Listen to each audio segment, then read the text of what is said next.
I thought my conversation with Sargon was embarrassing. We found the woman, look, we've got diversity. Yes. They exist.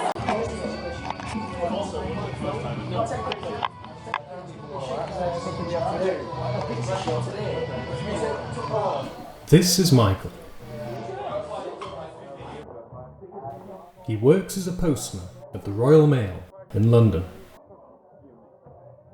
But by night, he dreams of viral stardom on YouTube. I only want to have jobs where I can walk to work. Well, I can deal with a long walk in the morning. In fact, a long walk is the perfect thing to shake off the cobwebs in the morning. What I can't deal with is waiting. It's something so depressing about when you get up in the morning, leave the house, and the first thing you do is sit down and wait. Waiting for a machine to take you away from home. Why do we do this, machine? Why? I don't know. Still need money, though.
Hollywood.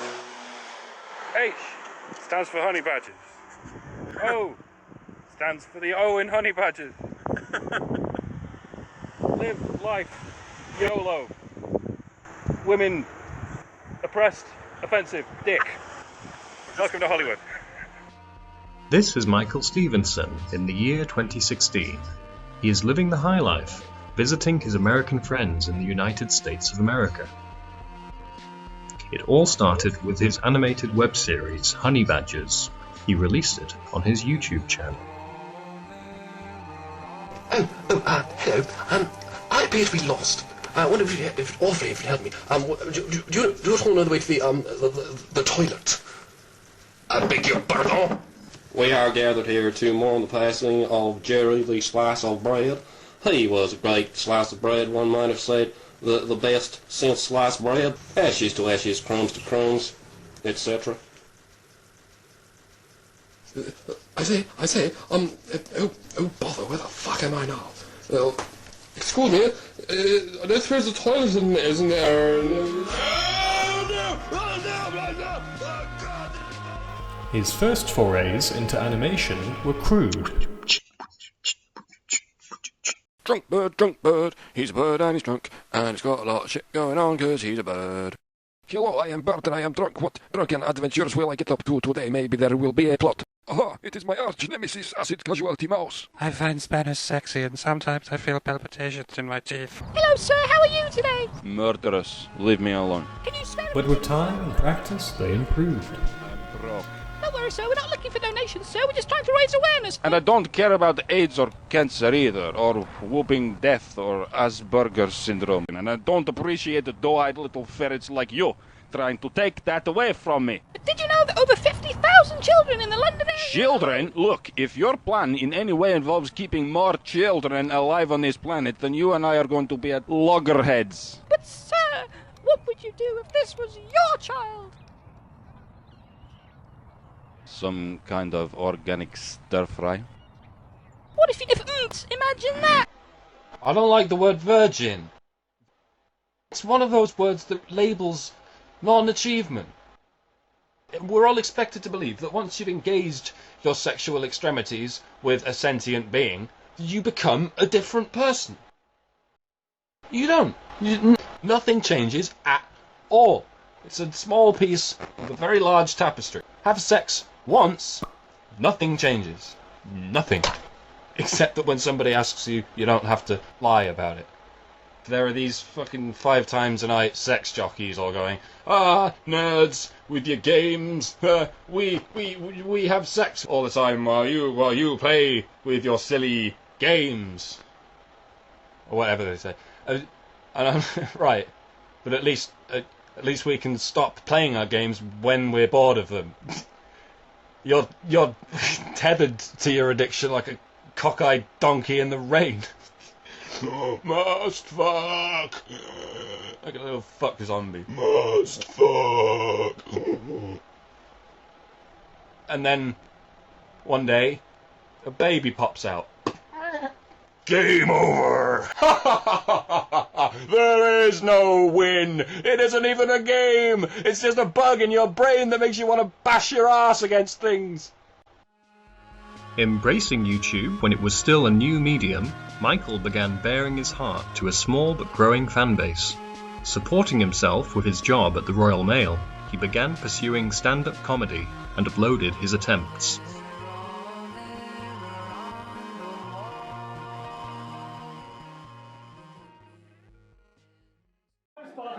I'm Spartacus! I'm Troll Stephenson!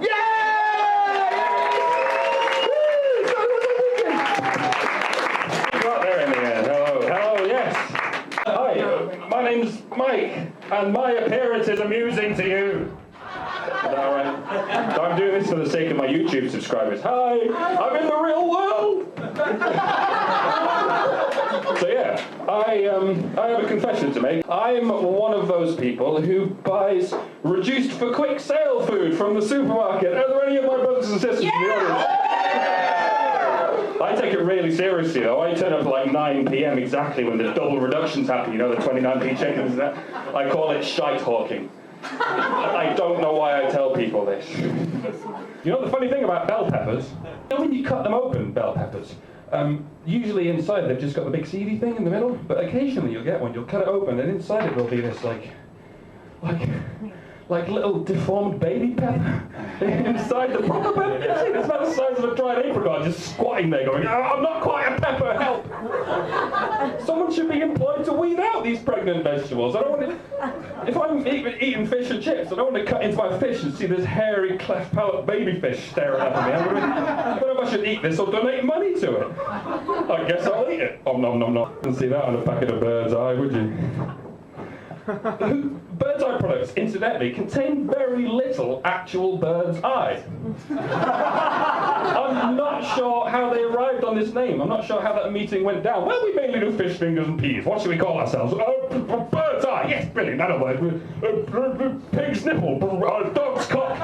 Mr. Bean's pork faggots.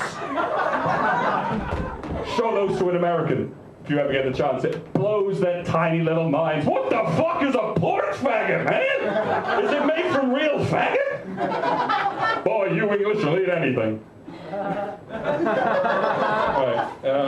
1 minute, half a minute, whatever. Quick joke. This aardvark walks into a bar. The bartender goes, why the long face? The aardvark goes, I've got AIDS. Bartender goes, I didn't know that. Sorry, I'm just taking the piss out of your face because it's long. Oh, can I have some ants, please? No, we don't serve ants. It's a human pub. We don't serve beer and shit. Oh, I better go then. Okay, bye. Good luck with the AIDS. Hey,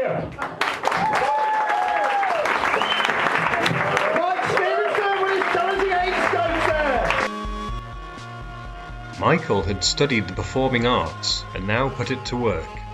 He modelled his comedy on his comedy heroes, Chris Morris, David Mitchell and Daniel Tosh has been in the middle of controversy because of a joke he made during his stand-up routine at the Laugh Factory in Hollywood. And apparently there was an audience member, a female audience member, that was very offended by a rape joke he made. She says he was saying that rape jokes are funny and that they're always funny. And she basically heckled him and said, no, rape jokes aren't funny, just don't do it. And as a result, he responded to her and said, well, wouldn't it be funny if 5 guys raped you right here, right now? Why do people still find kind of traditional awful rape jokes so funny? Because it allows them to have these really kind of antiquated traditional sexist ideas about women, but feel like they're really edgy and controversial for having those views. It's a great question as to what is and is not allowed in comedy. It's also an annoying question, because if you're a comedian, now you got to tell, okay, you can't make this kind of joke, but you can make that kind of joke. Look, it all depends. Rape is very, very touchy. And if you're going to make a joke about rape, you got to be careful. Michael addressed the controversy on his YouTube channel. Hello. You may have read a story recently about Daniel Tosh. He got into a bit of trouble when he received a visit from the comedy inspector in the form of a lovely young lady who went to one of his comedy shows, stood up in the middle of the audience and yelled, "Actually, rape is never funny." She's right, rape is never funny. Never. It's the certainty that bugs me, scares me, if I'm honest. Never funny. Never is superlative, never is absolute. And funny is entirely subjective. It's the words don't partner up at all. It's not just an oxymoron, it's a paradox. It's a paradoxymoron. You may wonder why I'm attacking rape victims. I'm not. I'm attacking censorship junkies of all flavours.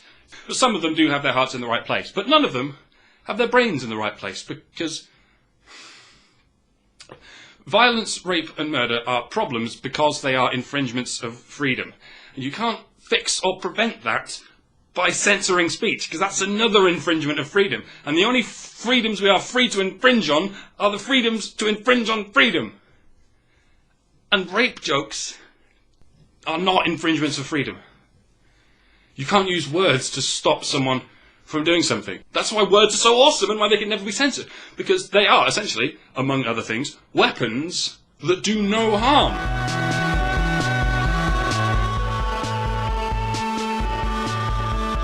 No, you have not been harmed by words. You have been offended by words, you've been depressed by mind. Harm is something that happens outside the mind. Especially not the words of comedians, who by definition are not to be taken literally anymore. Even if it's a rally of religious extremists saying we'll kill all the infidels, or neo-Nazis saying we'll kill all the darkies. You can't censor them either. You have to actually argue with them. We must all have the inalienable right to express ideas, no matter who we are, no matter what we say.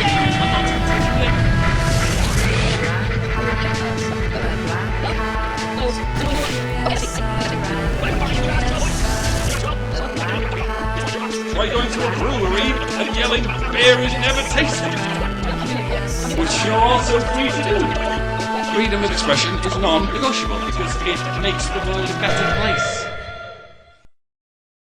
Well, that was mildly life-changing.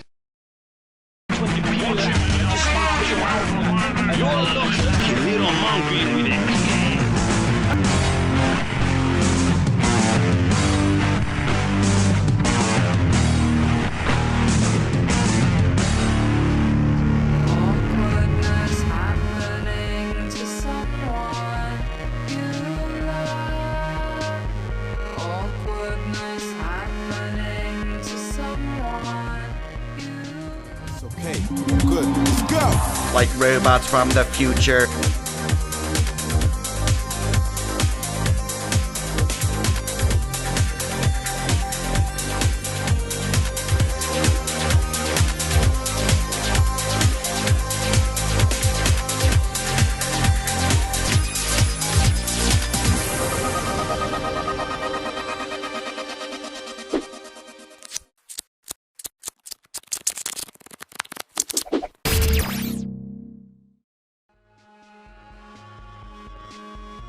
To celebrate the success of the latest series, Dell and Channel Flip have teamed up to offer viewers something special.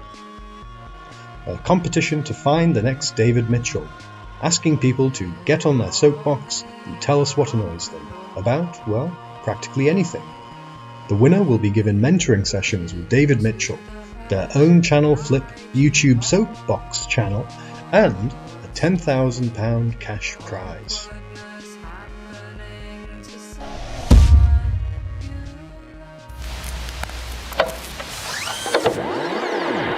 Personally, I mourn videos. I mean, good old VHS videos. If you're revoltingly young, this is a VHS, and it's what we used to get films on, back when they were mainly documentaries about what the dinosaurs were up to. But look at it, it's clearly so much better than a DVD. Yes, it's bulkier, and yes, sometimes the machine ate the tape, but mainly it didn't. Whereas DVDs are always getting scratched and broken and skipping over damaged areas, which I know I bloody well didn't put there.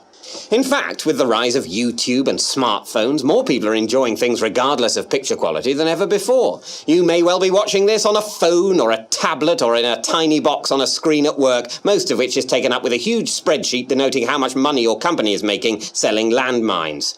Possibly. Ladies and gentlemen, in first place, the judged funniest video, and I'm building it up enough, is Dr. Randall.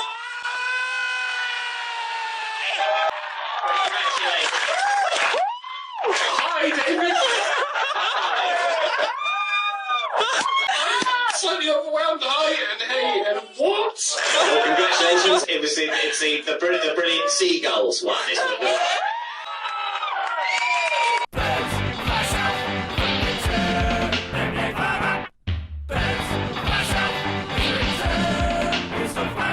In December you can see them birds descending on the Seychelles, drinking pink pina coladas, smoking crack.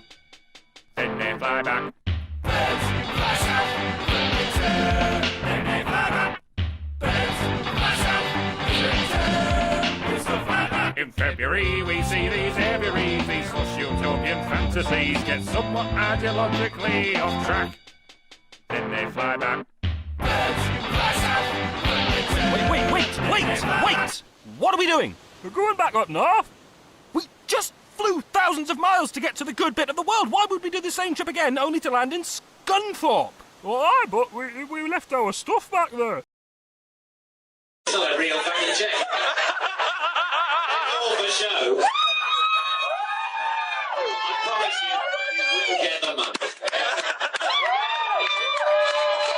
Am I supposed to do like a speech? I've never won anything. In life, in general.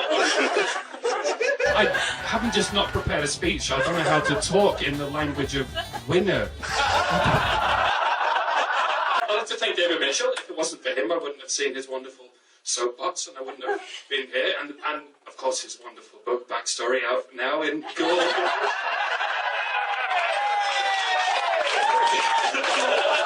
Do you want to carry on your approach?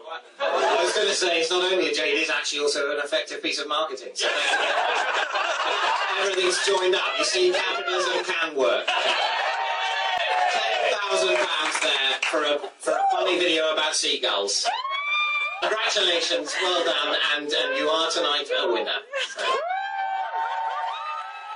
So yeah, those lovely, gorgeous, and fabulous folks at Channel Flip have given me a job. Sponsored by Dell and coached to some degree by David Mitchell. It's alright, yeah. I'll basically be doing weekly short cartoons with a bit of music and a bit of mad shit like I normally do. Launching, I believe, on January the 11th. So you should check it out, along with all of Channel Flip's content, because they are good people and world-class philanthropists. Just bear with me while I up my game for the big leagues, as it were. You're all awesome. Thank you so much for supporting me. And congratulations, because you get to say, I was into this stuff before it was unpopular. Now then, it's very important for me at this point to explain that this channel and its contents are not and never have been associated with David Mitchell or Channel Flip or Dell. I wasn't told to say this either. I'm doing it because I'm pretty sure I have to. If you have any complaints of any nature, please address them directly to me.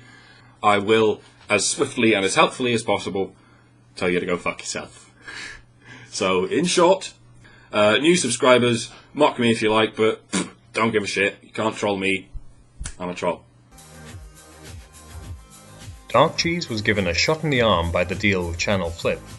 Michael had joined the ranks of paid YouTubers and gradually amassed over 3,000 subscribers from those who discovered him there. However, he was paid only a nominal fee per upload. It was portioned from the advertising budget of Dell to Channel Flip. Even with this encouragement, Michael could not leave his day job at the Royal Mail until interest in Dark Cheese could grow organically. Michael named his show Limbo, and it portrayed a soul trapped between heaven and hell. But increasingly, he began to address real-world issues on his private channel, Dr. Random Account.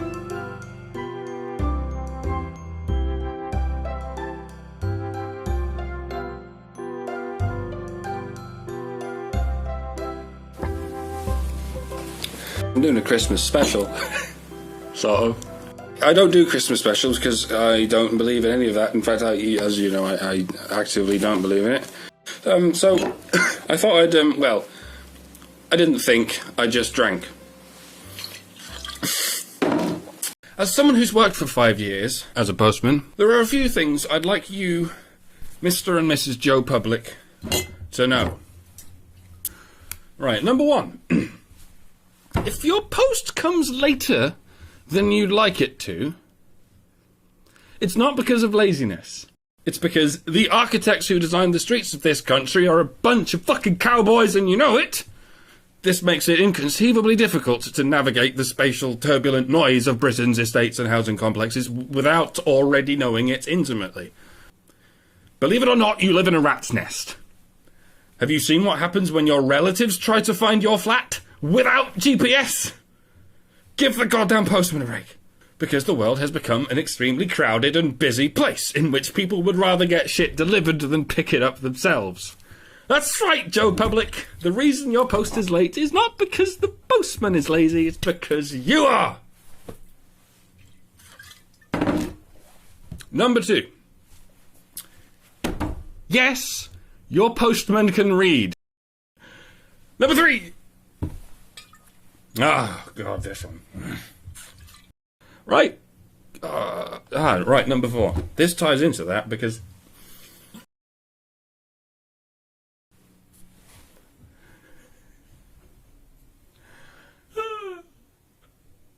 Number 5. Pens. If you hold a pen upside down, it will only work for about 12 seconds. It's called gravity. You colossal peasant. Merry Christmas and fuck off. But that year, there was a Christmas miracle for Michael.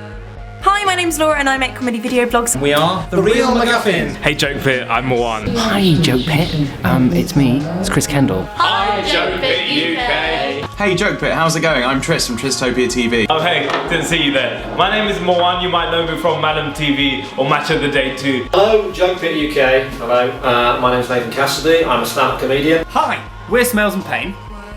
And we're a comedy writing double.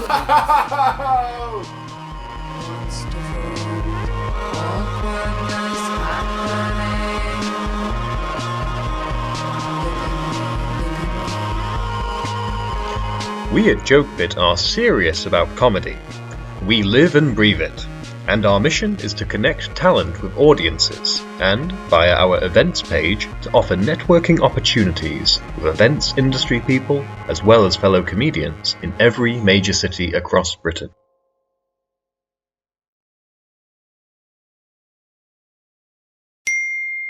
Hi, I'm responsible for the channel known as Dark Cheese TV, winner of the Channel Flip Comedy Spots competition. All of our cartoons and our animations are done by a guy called Ulven the Shuttermancer. Just what he likes to be called. He's kooky and terrible at his job. Then there's our sound engineer, Thunderclown 4, Deedpole. he drinks a lot, but he gets the job done, you know. Our scripts are written by a North Korean Hasidic Jew called Yehoshaphat Bitch Nagger. Again, that's just his thing. Yeah. And we all play instruments, so occasionally we get together in the basement and jam something out, and that's when voices start coming out of the walls! I understand you have some questions for me.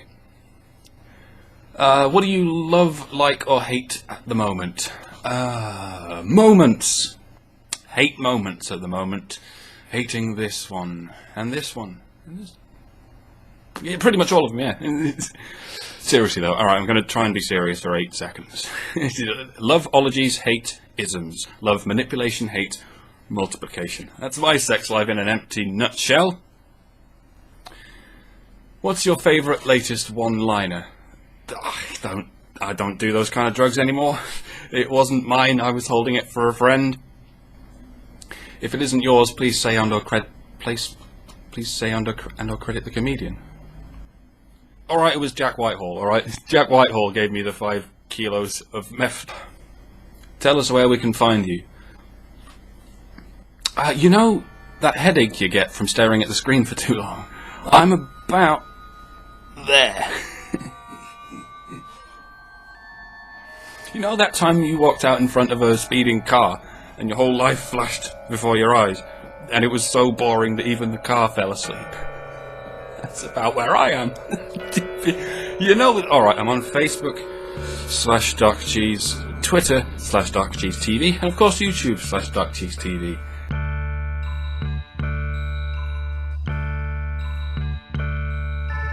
Michael posted the video for JokeBit on his private channel, alongside his other videos.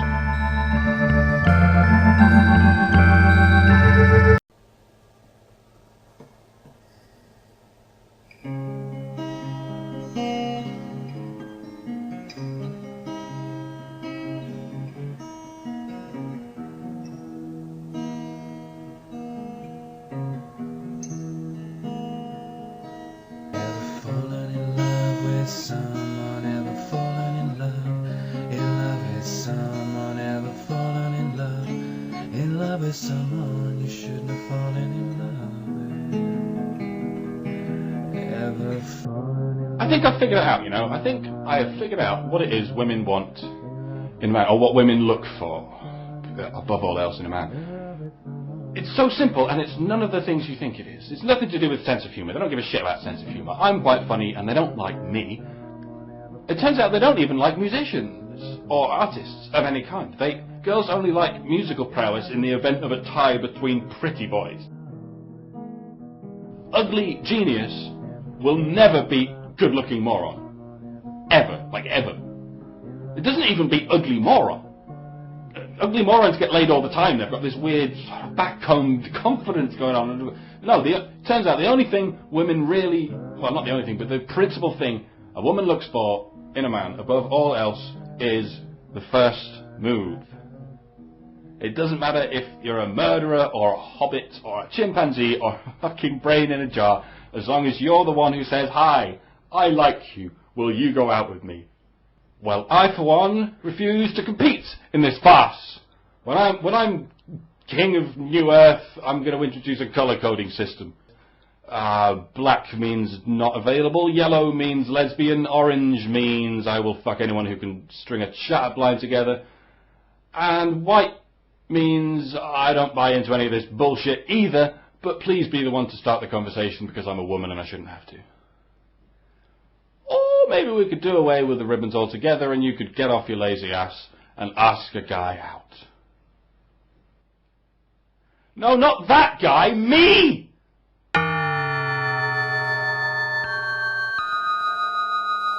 JokeBit thanked him for his time and said that, although at the moment they did not have any suitable place for Dark Cheese in their roster, that they would nonetheless keep its name on file for any future opportunities that opened up in the company.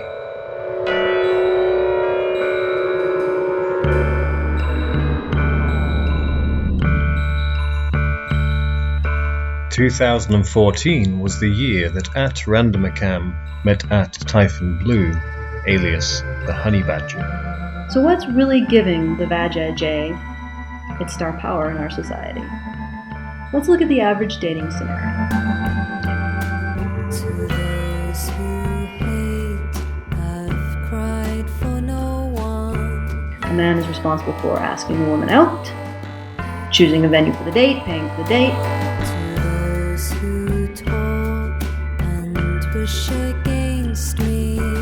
Physical intimacy does commence. He's also responsible for achieving and maintaining erection, most of the physical work of sex, and here's the real kicker.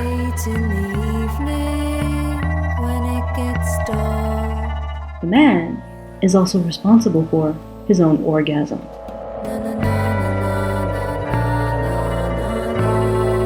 Men and women do not have equal opportunities. Women have more and better opportunities.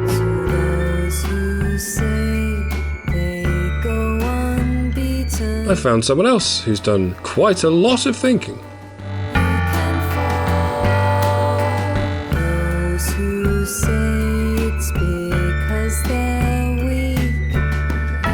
And quite a lot of doing.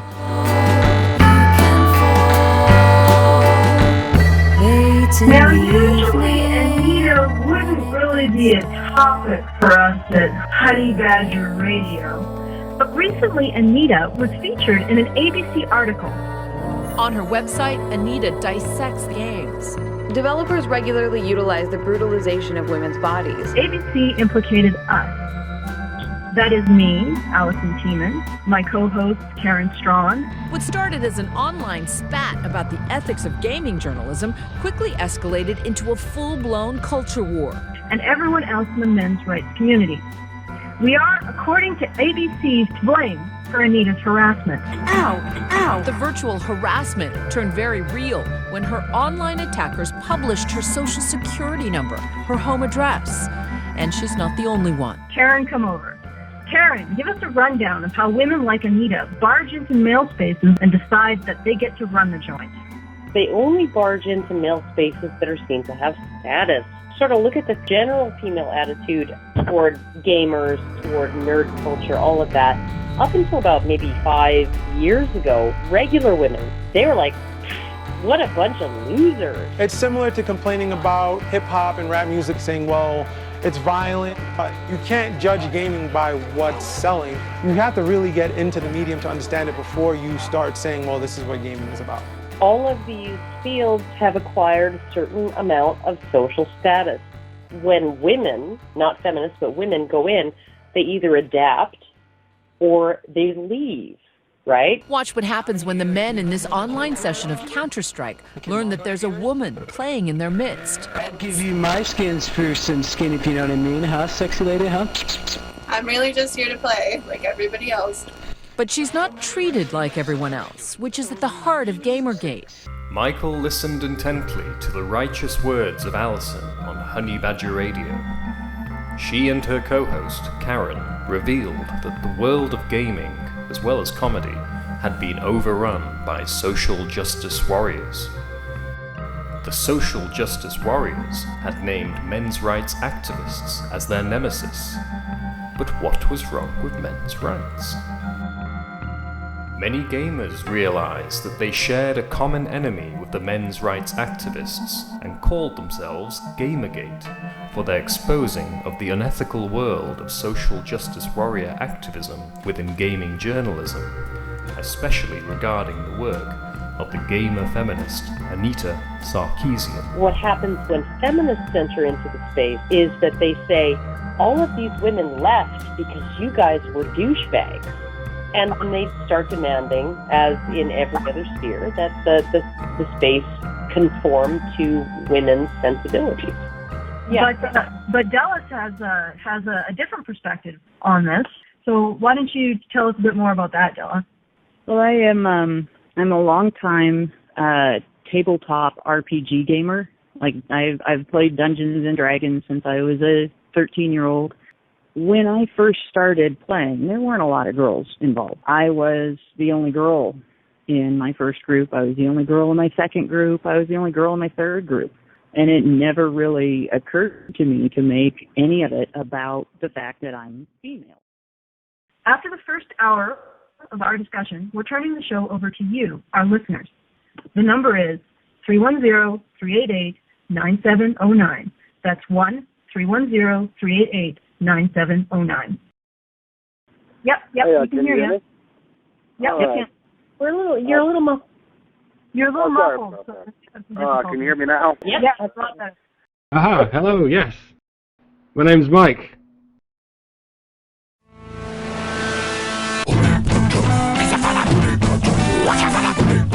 Listen to the bits of the man. Listen for your nose, ears, and eyes. Ready over bones, cross, and incisors. Happening to see what you want. La la la la la la la la la la la la la. You need to stop leaning on the sewage pipe, woodland critter. No, I don't. Yeah, you do. Otherwise, we got a bit of a problem. No, we haven't. You haven't proved anything. Look, the fecal-streaked water is already up to your ankles. Oh, and that's a problem. How? A few seconds ago, the water was only up to your toes. Now it's up to your ankles. It's not going to stop rising anytime soon, so we have a matter of minutes before we're all unable to breathe. Oh, so what's your solution to this problem? Could you actually supply a solution? You know what? I don't think you believe the words you've said. Clutch up, gas down.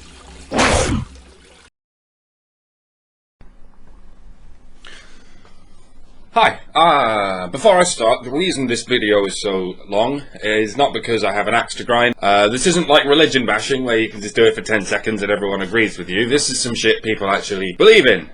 What I'm attacking is feminism, not femininity. Not women.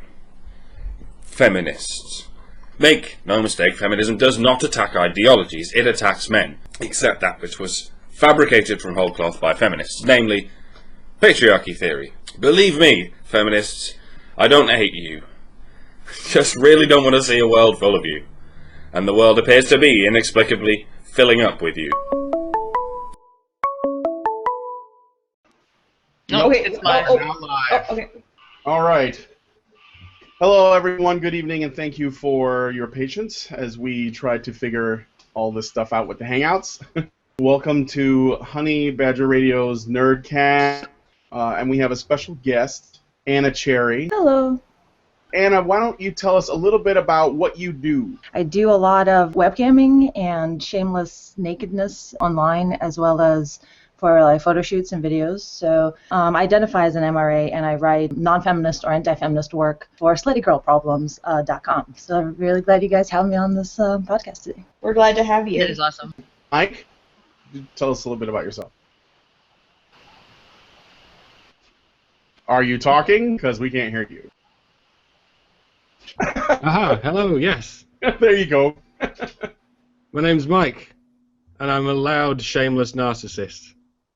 No one else doing the... No? Alright. Never mind. I'm going it. Wait, was Mike done? Yeah.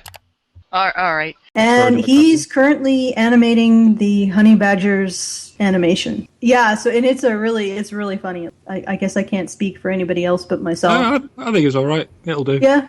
Okay, me and Mike find Mike's cartoon funny. I love it. I love it. Everybody loves it here.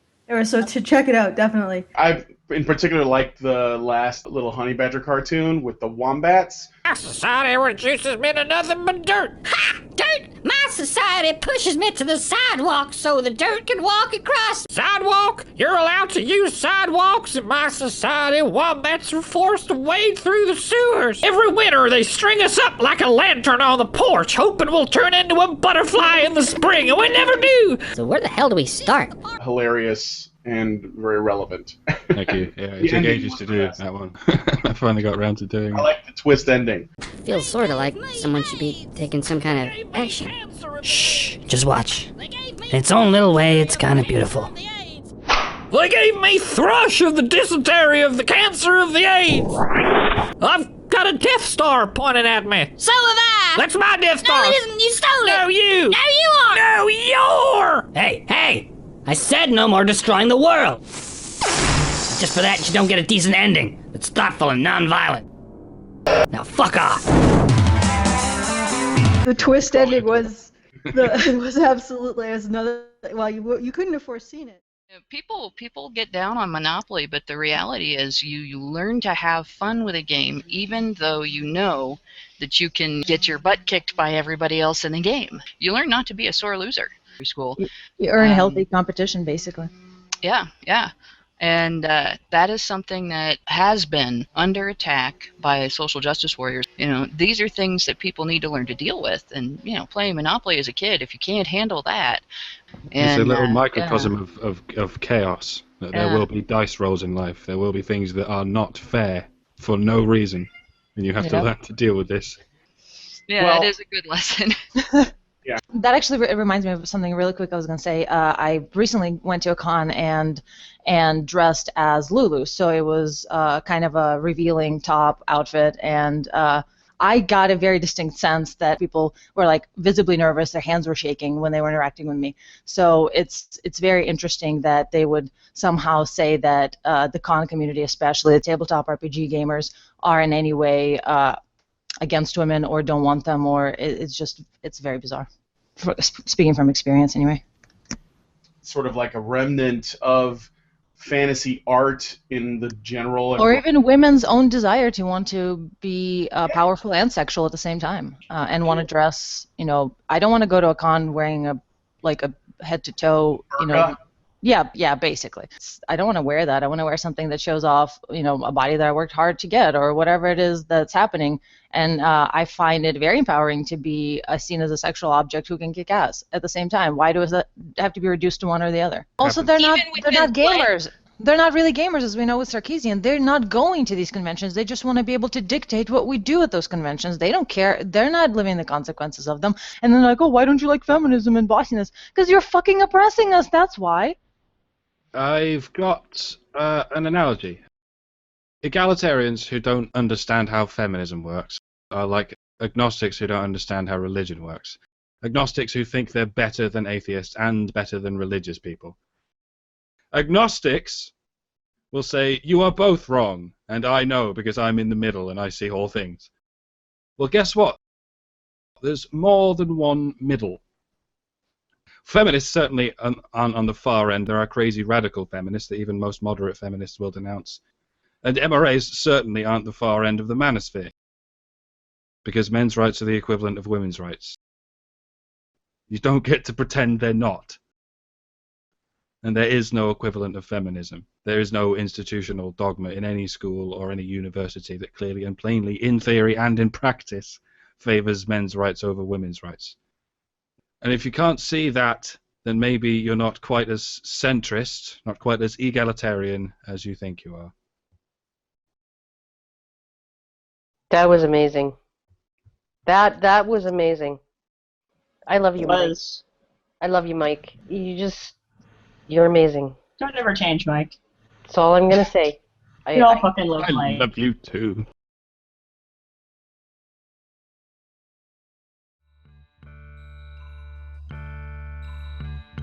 Michael was introduced into the world of the men's rights activists.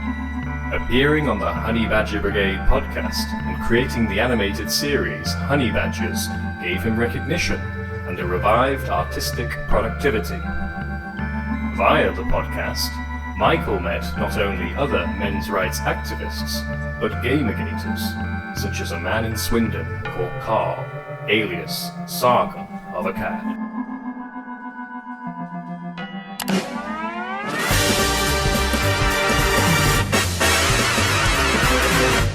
This week on BadgerPod Nerdcast with special guest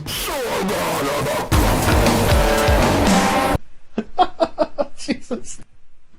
Have you seen men who support feminism? Looking at these pictures, who's rating higher on the relative attractiveness to the other sex scale? You know? Dishonest denial. One of the most interesting phenomena surrounding the men's rights movement is how many men will strenuously deny having any association with it, even while parroting its talking points. Hey, that's probably me. Yeah, that is you. I'm not allowed to just have an opinion on an individual issue. That's exactly because it just works like that when you're an identity politician. There are two particular phrases, right, that if you say either of these phrases to an SJW, that SJW would consider it a win for them, and they will make you keep saying it over and over again until you die. Phrase number 1, I'm sorry. Yeah. Okay. Phrase number 2, I am not an MRA. When you say I am not an MRA, you are basically saying I'm very sorry for advocating for men's rights. I won't do it again. When they keep saying you're an MRA and you keep having to say no, I'm not an MRA, the only way out of this game, Sargon, is to say I am an MRA. Now what are you going to do? And it's not that. That's the thing. Is what my issue really is that he is unable to accept that people may have an individual stance on an individual issue, which is what I try to do. And yes, someone in the chat's like, Steve Shives looks rapey now. Yeah, he does. He really fucking does. I'm sure if you took any pause face of me, I'd look rapey, so I'm not going to judge him for that.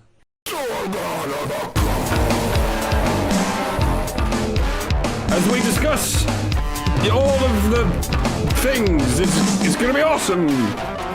Be sure to tune in. Rated PG-13.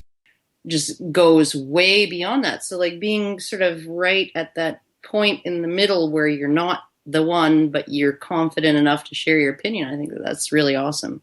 So I think the facts speak for themselves. That's the thing. All you need to do is present what's happened, and people can see the conclusion you've come to and usually agree with it because I tried to come to the conclusion the facts support. So next time you're with your buddies talking about how much you hate Twilight, you can just repeat after me. I hate Twilight because Edward is a creepy, manipulative, overprotective stalker. How about you repeat after me? I don't know what men, or apparently women, think or why. And it's not my place to dictate to them anyway, so I'm going to stop making stupid assumptions because it makes me look like a fool.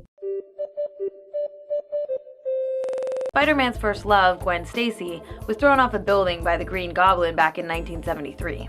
Despite Spidey swooping in and heroically catching her before she hits the ground, she still died. The writers chose to kill off an important female character for the sole purpose of giving Peter Parker a more complex and interesting story arc.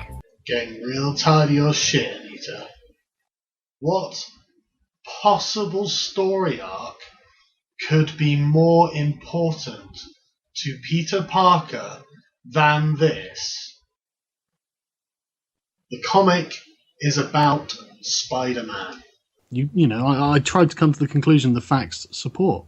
Well, I think we all try to do that. It's just that some people don't like certain facts and don't consider them facts. Well, it's a consistent pattern with them. They take over something that they feel will advance their agenda, and then they turn it into some sort of carrier for their ideology. It's like the ends almost like a justifying the virus. means, and that somehow being right all of a sudden. Ends more important than means, and we don't need to even describe the means anymore because our ends are right. And that's their modus operandi, because they care so much about what they're doing that they will organise in groups to do that sort of thing. It's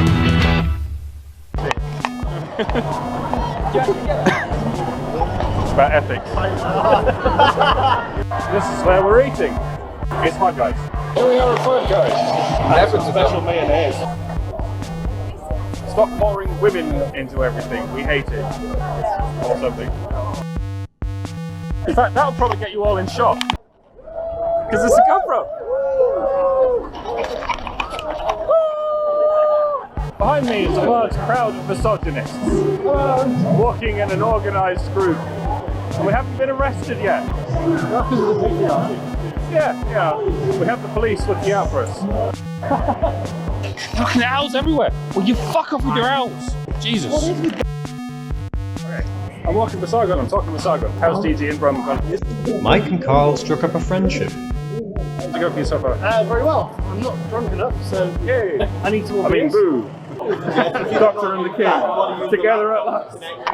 He's so fucking tall. It's so weird. He's so fucking handsome. That may not be a good idea. Oh, that's nice. It's those dreamy blue eyes that you've only just seen. Okay. Be still, my featured cock. Right, hello. I'm upstairs at the moment. Sargon's downstairs, and there's a bunch of Gamergate. It's awesome. Can you turn on the camera and show us? Finally, after 6 months, we have Sargon on. So it looks like a cockfest over there. Any girls over there? No, we actually have attractive women here. Unfortunately, they have a lot of stubble, so yeah. Some of us are into that sort of thing. Is that Slash in the background?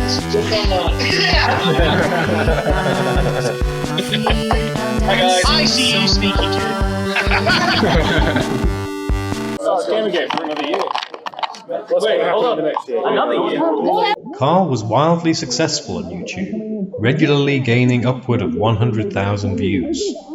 Carl taught Mike the ropes of the reply video. Yes. Can we get the camera on the nipple? Thank you. I have a friendship with TJ because I made a video response to him. And even though TJ and I said similar things on the internet, my video was heavily filled with hate and discrimination and thumbs down, and I got name called like you're a slut or a hoe or an attention seeker. And TJ's video, though it did well, didn't get the same kind of criticism. I've noticed that the Amazing Atheist tends to use less logical fallacies in his arguments. I blame this on the patriarchy, and I think that you were attacked purely because you were a woman, and not because some stupid shit comes out of your mouth. I feel like maybe you should try thinking. I was discriminated against based off of my femalehood and based off the fact that I was wearing a bikini top at the time, even though it was summer and I had a valid reason. These are all ad hominems and you can just ignore them. Even though it was summer and I had a valid reason, and even though it's no one's fucking business what I'm wearing. You say that, but it actually is. I'll tell you why too. Other people have to look at you. Calm down. The same rules apply to me. Now, I really like wearing my bright neon budgie smugglers around town, but you would not believe how judgmental people get about it. Nobody cares if you made that video when it was hot. What they care about is that you're a woman showing a large amount of flesh. To men, this is a distraction tactic. If you want to be treated the same as a man, why don't you try acting the same as a man? Hello everybody, Claudia Berlin here, and today I'm making a video about the misconceptions of feminism online. Hi, I'm Mike. I made a resolution to be more spontaneous, and then you appeared in my related video. What feminists believe is that anybody of any gender can be a rapist. So a woman can rape a man. Well, it's fucking excellent to hear that feminists believe that, Claudia. Perhaps they could convince our judges and politicians of it. It only applies to these Christian companies who want to deny women access to contraception. Oh my, Rebecca! Get out the floor. Oh, really? Have I? Have you stopped interrupting me?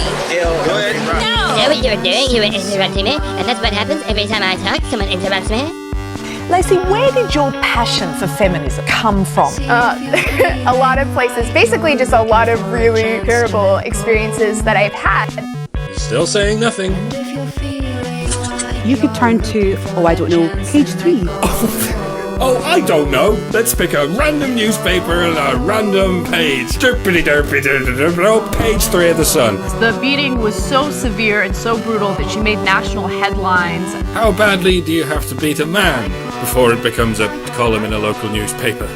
Men don't have the benefits of equality. We don't often talk about men being imprisoned by gender stereotypes, but I can see that they are. Clearly you only speak in gender studies, darling.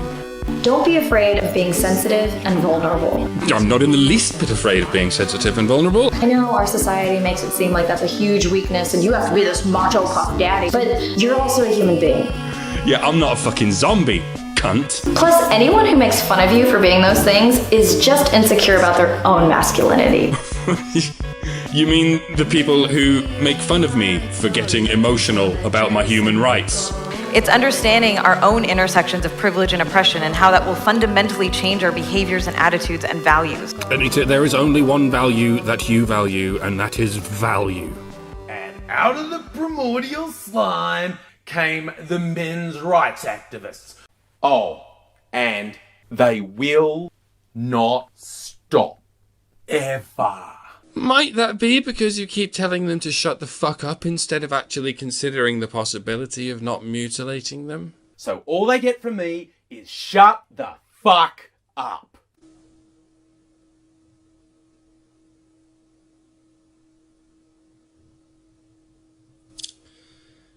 Oh, okay.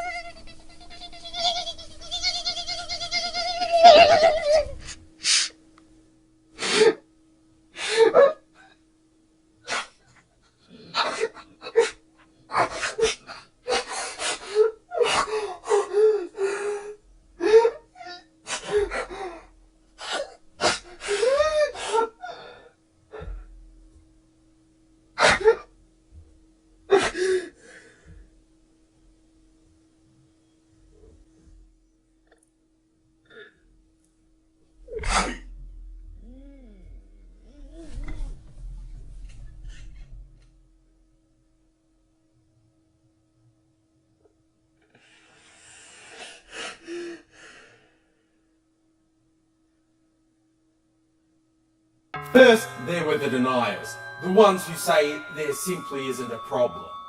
There's no such thing as rape culture. What? Men have it worse. My blanket response is shut the fuck up, you worthless scum.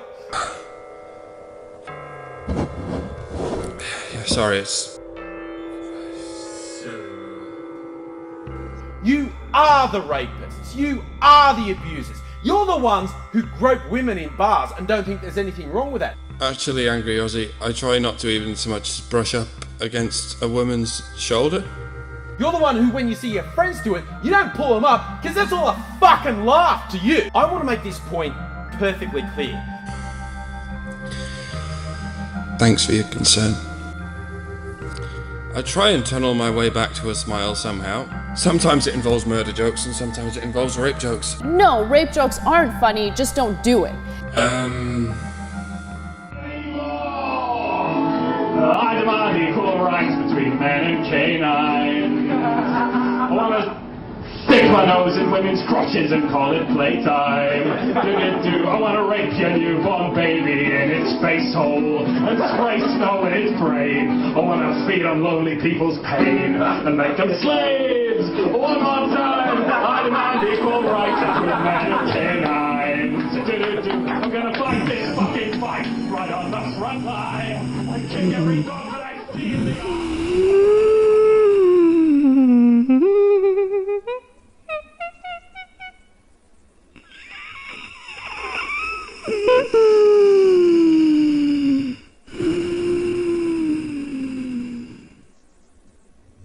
You okay up there?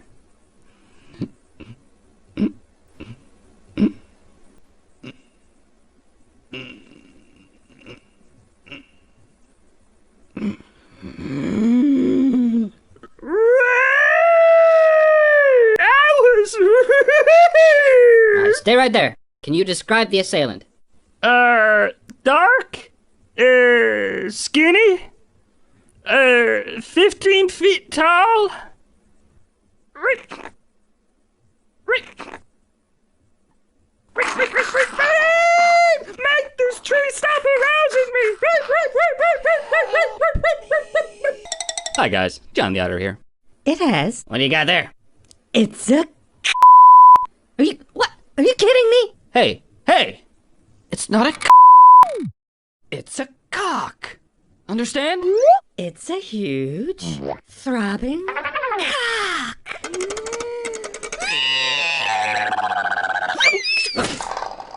And it's the only cure for non-rape.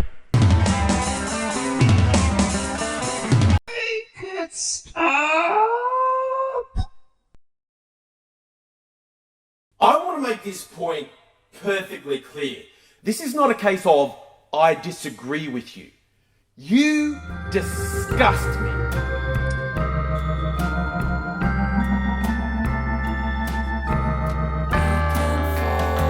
Sorry for collapsing society with my therapy.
couple more out here.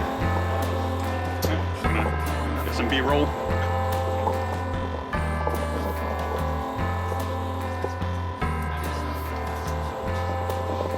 She's just the smokers.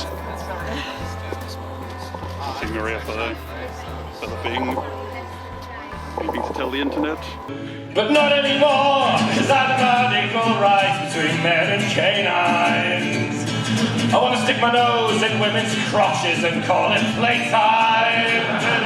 I want to rape your newborn baby in its face hole and spray snow in its brain. I want to feed on lonely people's pain and pick them slaves.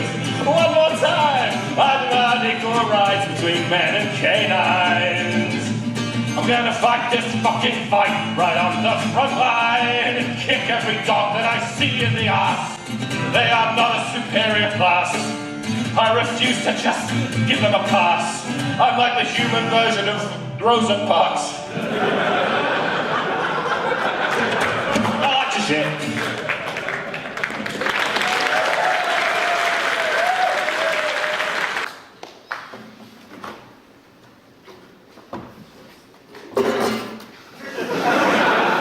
This. Sargon, where you at?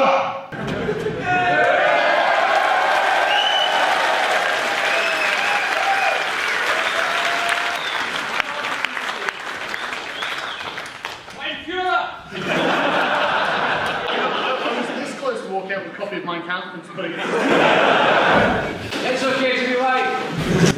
Okay, so to make sure that it is this week in stupid, even though a lot of things I'm going to talk about aren't from this week, but to make sure you can't sue me, here's one thing. Feminism, Merriam-Webster's word of the year. Why? What is the reason? I just can't get over it. Like, women strike back. Oh yeah, you're the evil empire, aren't you?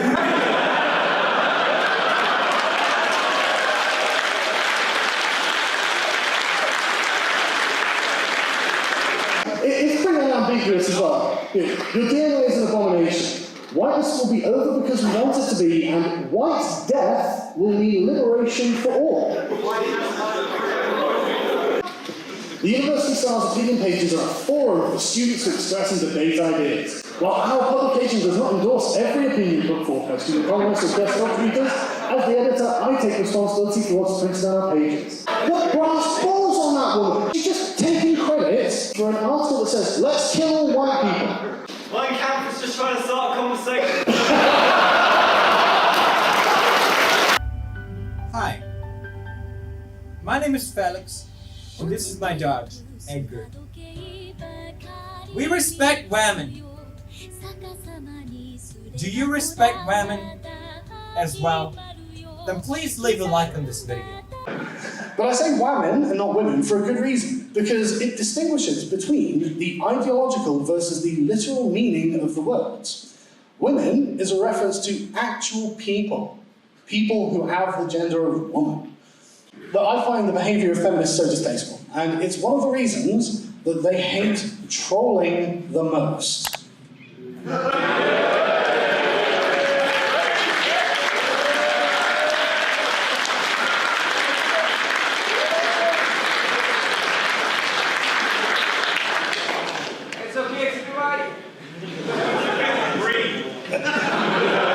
Trolls are the feminist's arch enemy, because a feminist is demanding your respect, and the purpose of trolling is to deliberately withhold it.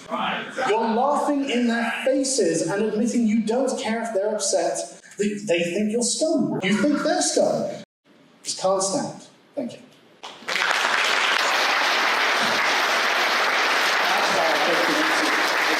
So, do you want to go for just whoever's nearest? How do you usually start this? I'm a person of colour and...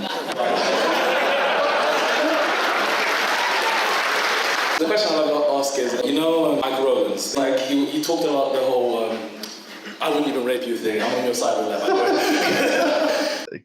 Carl is a propagandist, a peddler of misinformation, a panderer to the far right, to Nazis, to white supremacists. Wait. But he seems ignorant of that fact for some reason. And as such, doesn't understand that his actions can lead to, and do lead to, people getting harassed and abused online. Quite frankly, I don't care. Much of his audience are those who harass and abuse women online. Are they? Do you have any proof of this? For example, the MP that he said, quote unquote, I wouldn't even rape you, to, received all of this abuse and harassment. Okay. Aside from a few nasty messages online that, by the way, gave her a ton of publicity, did anything else happen to her? Well, I would say, Mike, as the male feminist, maybe you're one who's promising not to rape anyone?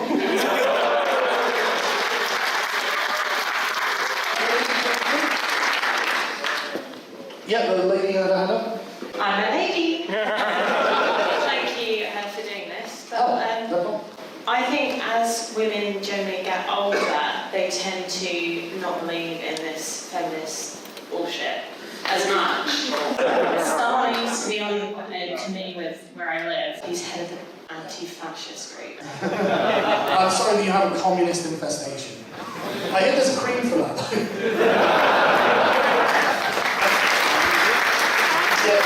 Because, is there anyone in this room who thinks white identitarianism is a good idea? Right,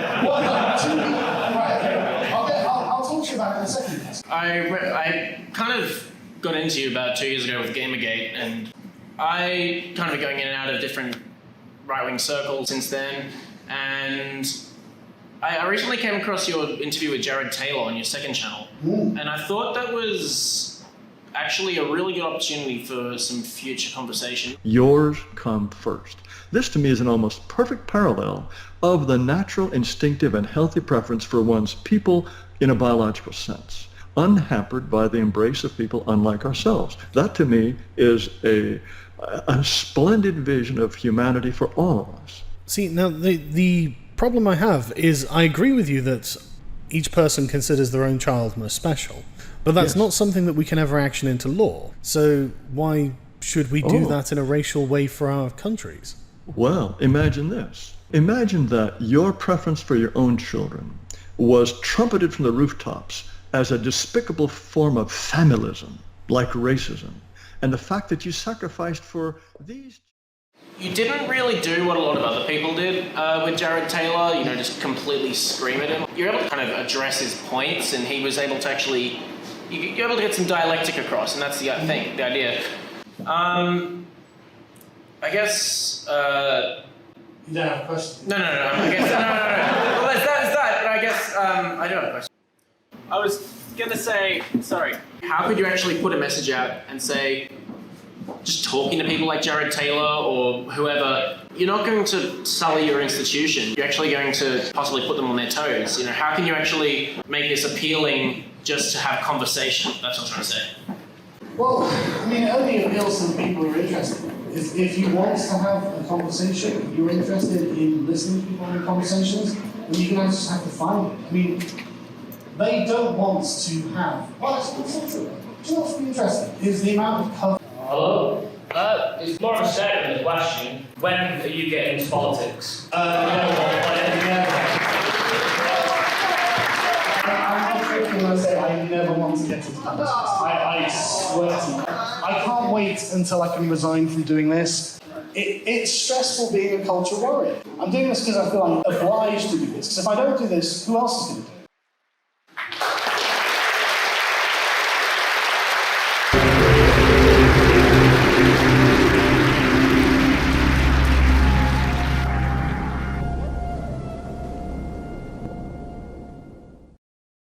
Hello everyone, in this video I will be doing my due diligence.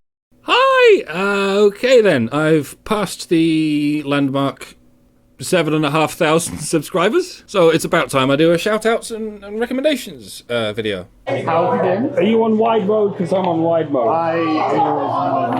You will never meet a nicer guy than Sargon of Akkad. Every time I'm always disappointed to see how few people watch his videos, because he is an artist I think this is why I'm a little bit lower than everyone else, because I do a lot of in-jokes. I do songs that only make sense to our particular crowd. So it doesn't make sense to outside. Just a magnificent way with words, to the point where I literally don't know what he's going to say next. Because everything you do is really necessary. I like it. Yeah, I do it in an arty way. Yes, you do. You're a poet. This guy, I don't know how he does it. I've been doing this for 3 years now. Crossing the boundary between the internet and real life. Yeah, that's when it all gets weird. His rhetorical style is so intense, but he really is an engaging fellow, and I have a great deal of affection for him as a person. Truly an introspective character. Thoroughly recommended. Yeah, that's when it all gets weird. That's when you suddenly see people in the flesh. Tomorrow, you can see Anita succeeding in the flesh. I hear things she does. She's not made of lizard parts and robots. It looks kind of waxy, but you know. We're actually sitting in front row, if possible, just so she knows that we're there. It's going to be amazing. Well, there is a brave new world out there, folks. A world with no gatekeepers. A world where there is no middleman at all. Never mind a colossal committee of middle women. Yeah, that was With Carl and his considerable entourage on his left, and Alison and the Honey Badgers to his right, Michael attended the 2017 VidCon International YouTubers Convention in Hollywood, California. That's not for us. That's for, I love them.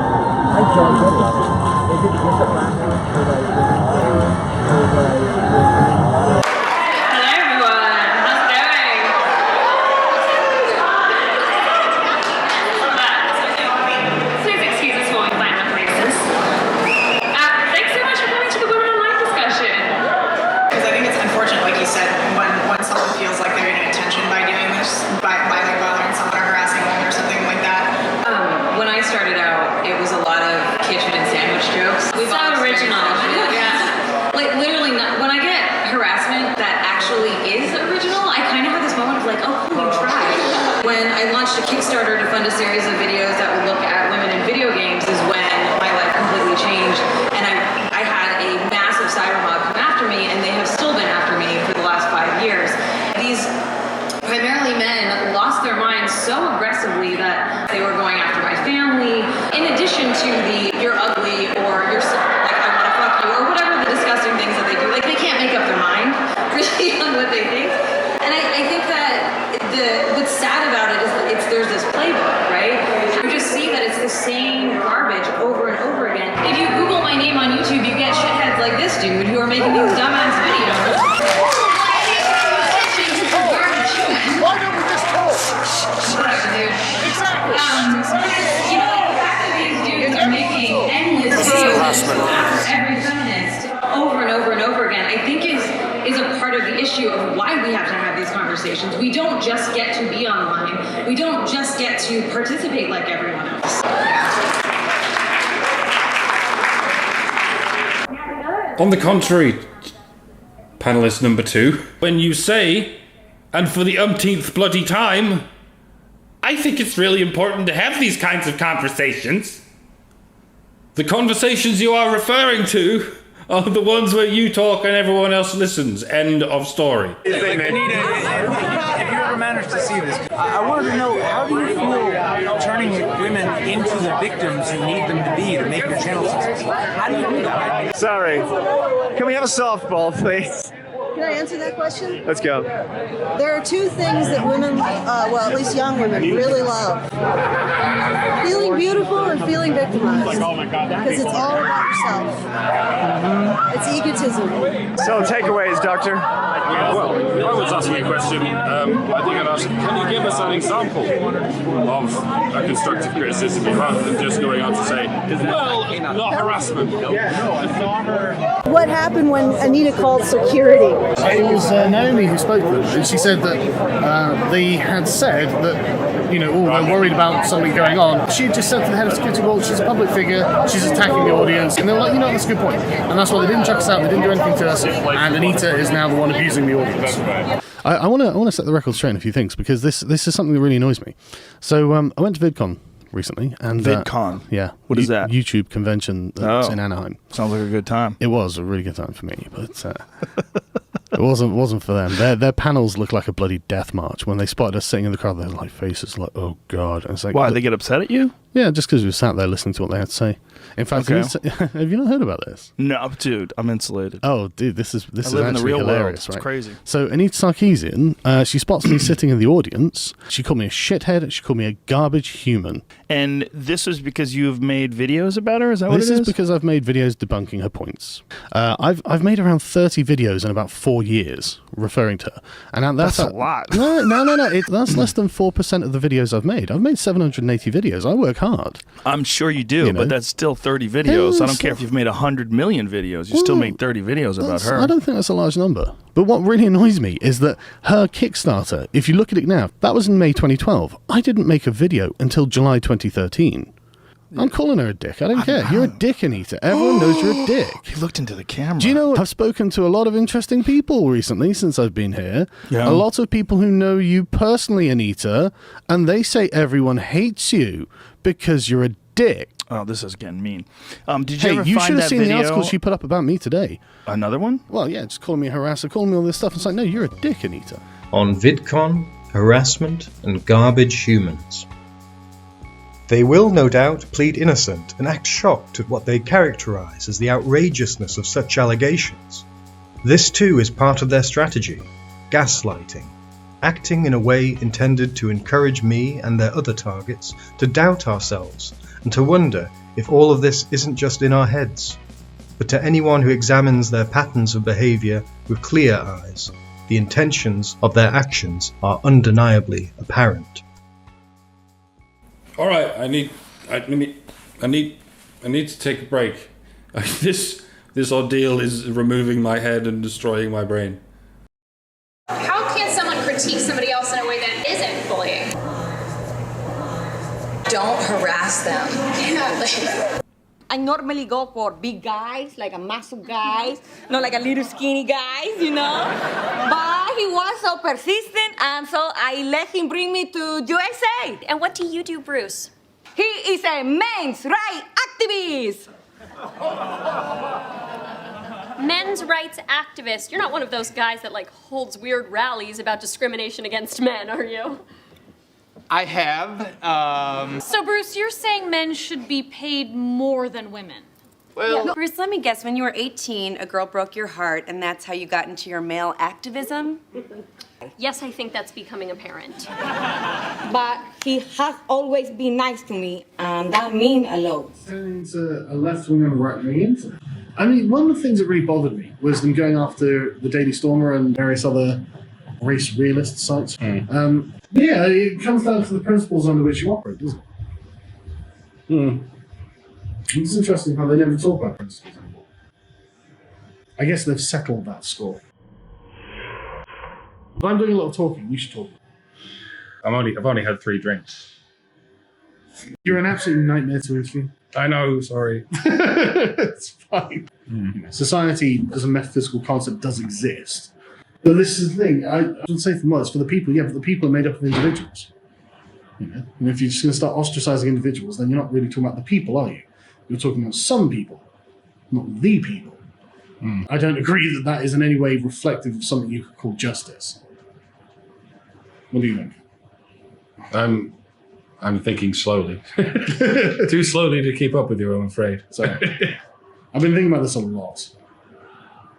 Sam Chris on Twitter was amazing. He was obviously reading a book on Now. He made the landlords crawl on their knees through broken glass. And he was tweeting out how it was too good for them. It's like, yeah, that's so compassionate, Sam. It's too good for him. You'd have done worse, but you fuck. Out in Italy or somewhere, poolside with his girlfriend, complaining that the poor people were being oppressed by the landlords. Scary. But you've got to talk. I can't keep up with you, dude, like I said. I don't read as much as you. I don't think as fast as you. Sorry. How are things going in the men's rights movement? I am Virgino. Is clear? Okay, but I'm not physically attracted to you, okay? Like, I miss the Masu guys. Goodbye, Marisol. Bye-bye. Goodbye, women. Thank you for this fine jewelry party. Marisol, I will leave you the car and walk home. Okay, thanks you, Bruce. You gonna be okay, Marisol? Oh, Jack, you know what? We're gonna find a Masu guy. Yeah, Masu guy.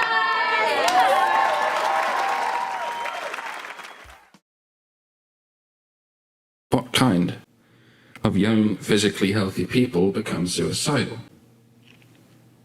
It's not the idiots. It's not the obnoxious dickheads. It's not the evil people. It's the sensitive, self-reflective people. So unfortunately, sensitive, intelligent, self-reflective people are not always confident people.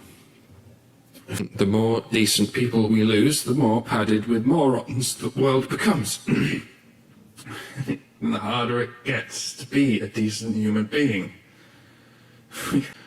Not only can this get a person very depressed, it can lead them to the logical conclusion that the most selfish and altruistic thing they could do is at least clean this one body off the planet.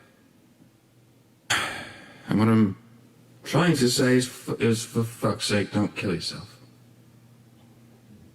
Think of what's ahead of you. You're getting superpowers here. No bullshit, this is how it works. You think you're going to come out of this weaker than ever, but you won't. You're going to be so strong. And so honest. And so inspired. And you're going to freak everyone the fuck out. Because you've seen through the victim bullshit.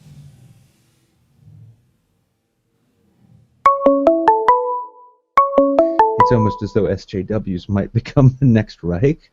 It's kind of a cult mentality. They are so quick to generalize people who are not them, and then as soon as they are generalized, not all feminists, we don't all believe crazy radical shit. It's like, well, fuck off, you hypocrite. I was once told to my face that all Muslims, by definition, are liars. If you can supply examples, if you can supply examples of people identifying as alt-right or whatever, then you're bound to rise. And I say this as a fucking MRA, as someone who's, you know, who's experienced just people saying things about MRAs without any examples whatsoever.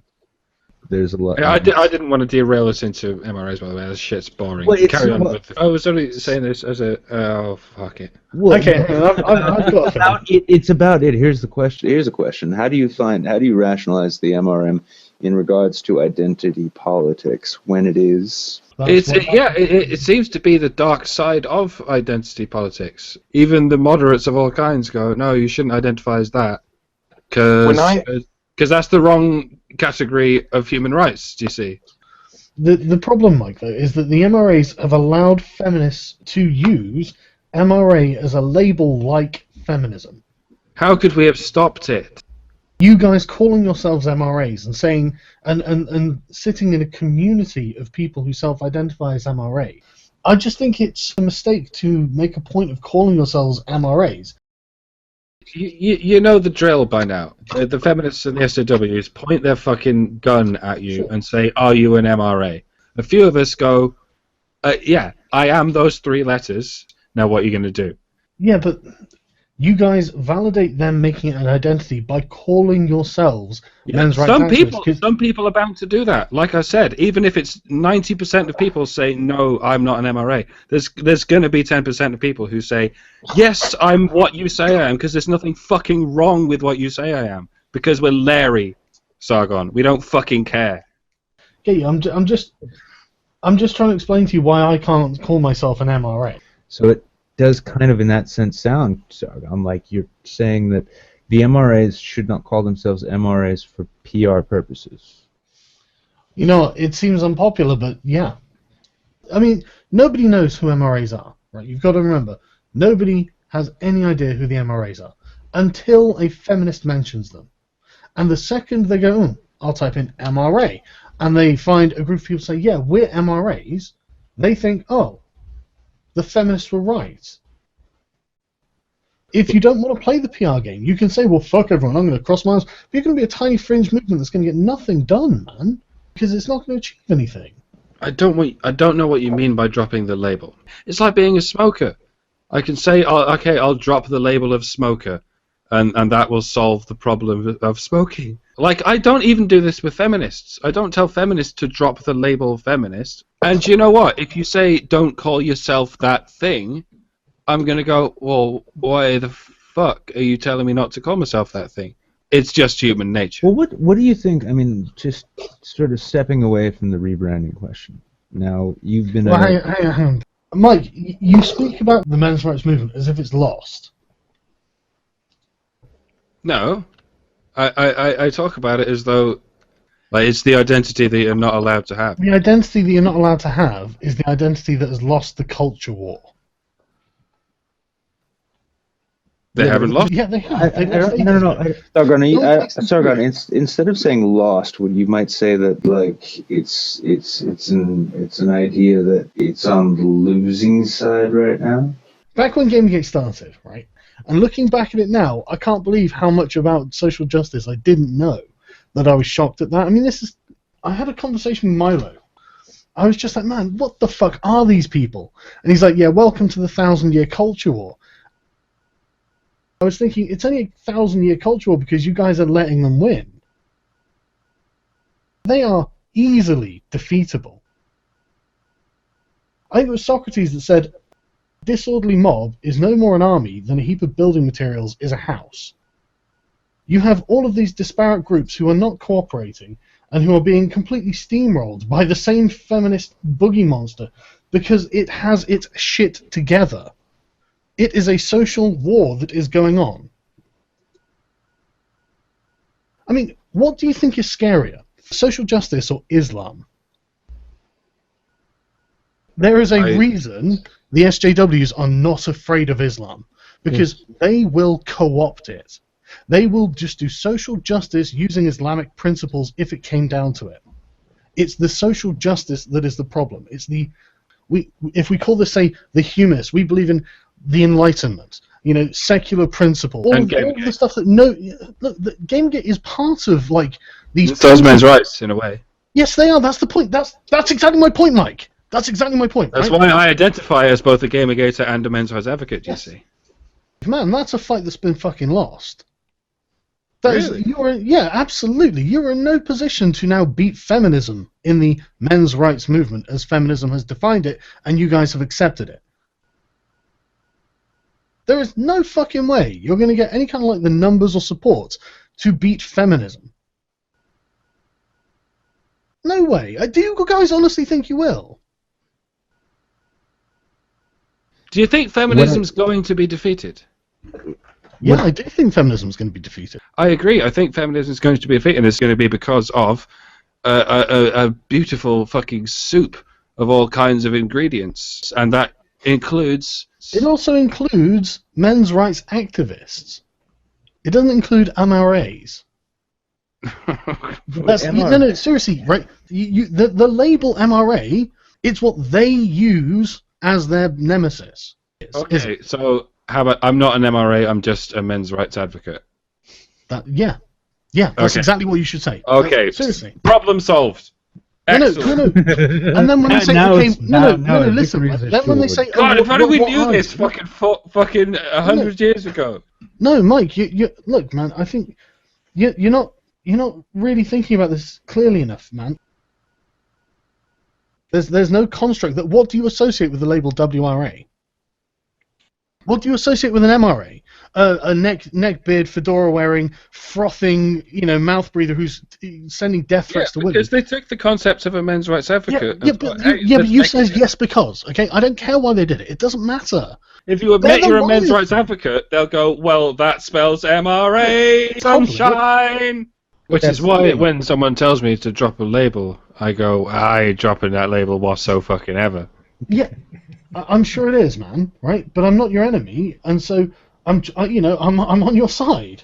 I agree with everything you say, and I'm trying to give you a way to get me on your side in a really firm way that I can be like, yeah, totally support everything. Yeah, I've never thought of you as my enemy, dude. Y'all don't have to be my enemy to say stupid shit. Yeah, but also, I mean, between the two of you, between these two sides of the question, I'm finding myself honestly torn, because on the one hand, if an effective rebranding of the MRM, rebranding itself to a nebulous point where it's so no, stop. Stop, right? Nothing to do with this is branding. That's the misconception, right? Think Aristotle. What you do is what people see. Well, that was mildly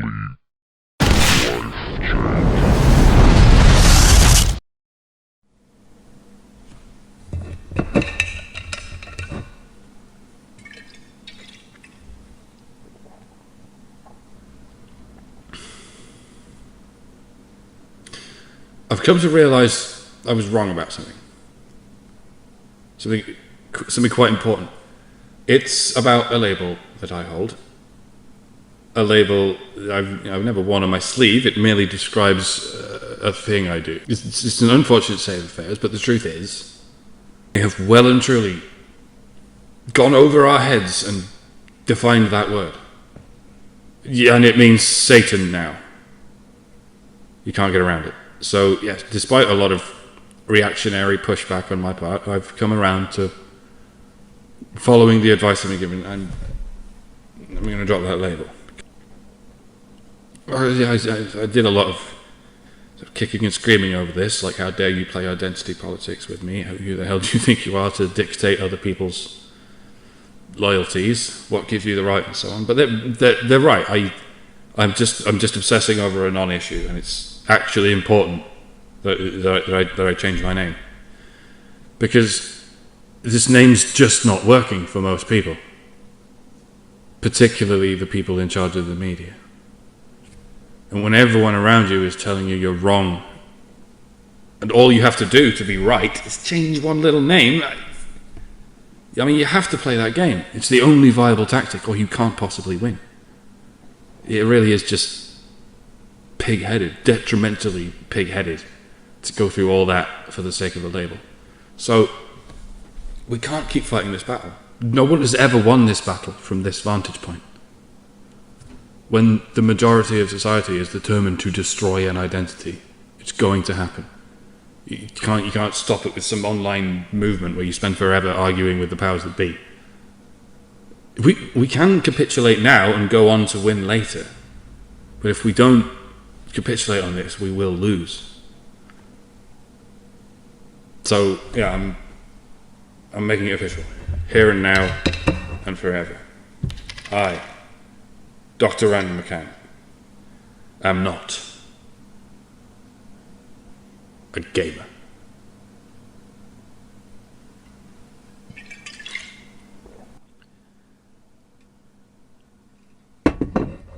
Listen to it again. Go back to the beginning of this video and re-listen to all that shit I just said.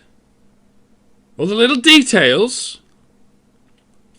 See how they line up perfectly.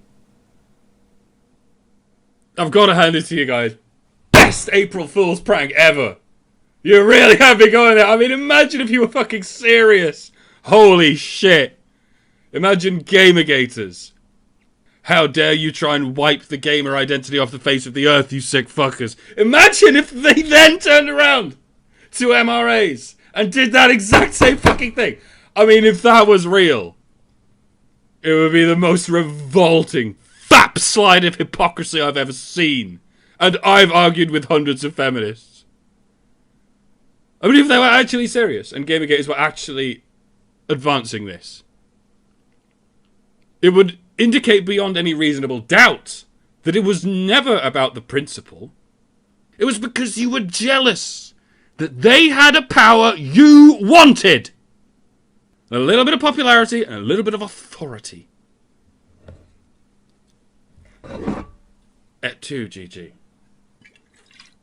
But yeah, Gamergate was a reaction to identity politics. And what you're doing now is the very same kind of identity politics. And this is my reaction to it. Like, if you told me, don't make it about the label, I would agree wholeheartedly. That's good advice. But drop the label is not good advice. It is itself making it about the label. What? I'm not your enemy. I just want your identity dead. Does that fucking remind you of anyone? Saying stupid, pointless, authoritarian shit about identities and then acting like I'm the one saying stupid shit about identities. Because who gives a fuck about men's rights? It's not like it's something important, like video games. Was that virtue signaling? Because if that's virtue signaling, then we all spent a fucking year of our lives virtue signaling for gamers. Yeah, you will get on your high horse to defend the virtues of gamers and gaming, but I'm some kind of dishonest, emotionally manipulative sophist for defending the virtues of men in exactly the same way. Fuck off! Fuck all the way off! Fuck all the way around the planet, and then fuck all the way back! Forever! You utterly fucking disgusting!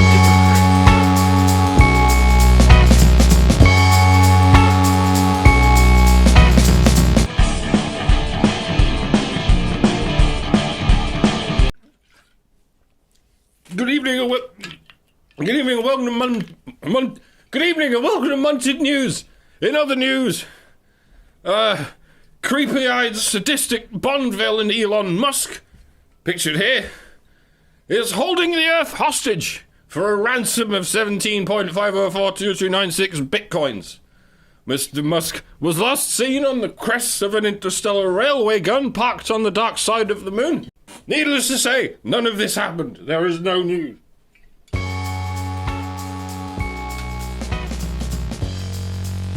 Good evening, ladies and gentlemen. Welcome to Munted News for the month of the current year. I'm sorry I've been away. Well, here I am, the Munted guy. Have I lost you? Good. I'm under no obligation not to lose you. Our first story, this military intelligence the subtle smell of recent rainfall is racist. Appreciating a baby's laughter is racist. Stopping to smell the roses is racist. The reassuring and exciting feeling of buying a brand new Limbo frame is racist. The unboxing bit. In other news, Osama bin Laden, pictured here, has risen from the grave and is now an immortal and heavily armed zombie. Good evening and welcome to Munted News. There is no news, especially not this man, not pictured here. Did not anything anywhere, no way, no how you go. Raping kids, have you? Behind your face, you've got little sisters, have you? Are any English men raping your daughters? Are gangs of English men raping your kids? A grooming gang in West Yorkshire. There is no news in West Yorkshire. There is especially no news in West Yorkshire. There is no news anywhere. If you like that and you want to see more, click like and subscribe. Welcome, Sargon of Akkad.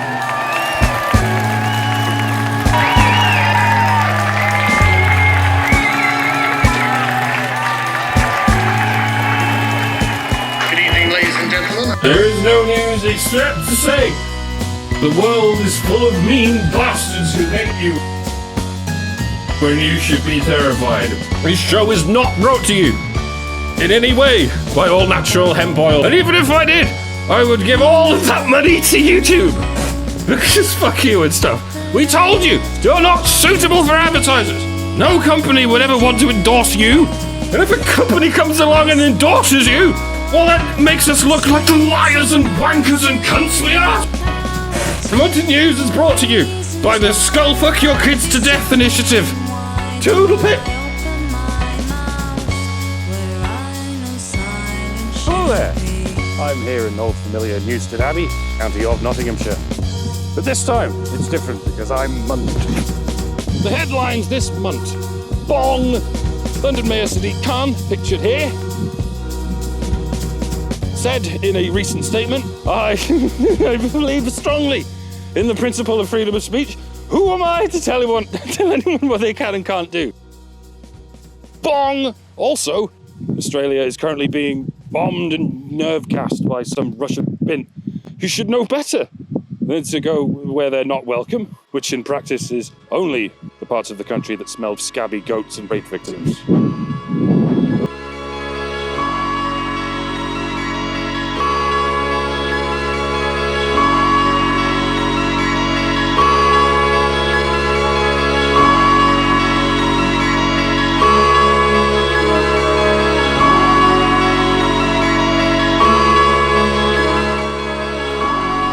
Good evening and welcome to Munted News. Too early. Go. Good in the evening, good in the afternoon. That's what you'll be paying for, folks. A whimsical and adorably subversive wit. Oh, and a third clandestine mob has invaded the shores of the already surely doomed United Kingdom in the form of a brand new mutation of the alt-right menace known as the men's rights movement. This is what happens. People are seriously advocating for the human rights of men, people. We shan't talk about what went on in their insidious conference full of woman-hating man-babies, or that it's the 4th conference they've held since 2014, because that would make it look like they were here first, and everyone else is stealing their shit and dumbing it down for the idiot masses. None of this is real, you see, shut up. MRAs only just came into existence this summer, and we've already killed their movement. Dead. Will you say so? Are you live for you? Sorry? Are you live? No, recording. So Sargon can't make it at the moment, guys, because he's hungover. He was out with Laura Southern, Tim Poole, some Tommy and Oozily, and now he's hungover. Hashtag wake up or get woke, whatever. So here we are with 3 shitlords. How do you find Manchester? Good, bad, in the middle? We're lucky we found it at all. To be fair, you were very late. But are you enjoying your stay here? In Manchester, we're not staying here. Well, in the UK in general, you know what I mean, you visit, whatever. We'll fucking stay in this place. Look at this. This is the only green space we have. Can you not poke Well, my there's eye out more. with that? Give There's me that more. pen. Okay, let me put it this way. This is the only thing on a map of Manchester that looks like it has green. You keep poking me in the face with it. Yeah, that's We'll be why getting I that want all it. Look, you see this? I know. Me and Karen got into an altercation, and she hit me with a baseball bat. Oh, it's domestic drama. It's domestic violence. Blood spots. That is a false accusation. False and spurious. Did you know that 80% of false accusations are made by women? Oh, wait, women.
Romy Tobinson says, in response to your video, well, she wants some action. I've had a chat with the brewery and they'll find the beer. I've ordered a paper bag. I think you will need it. You will have to buckle down and think of England. AN says, honest question here, mate. Would you rape Jess Phillips? Trevor I don't Stevens. believe that these are real. Jess wants action now. Rapey action, I'll wager. You are normalising this kind of language. I'm normalising jokes, yes.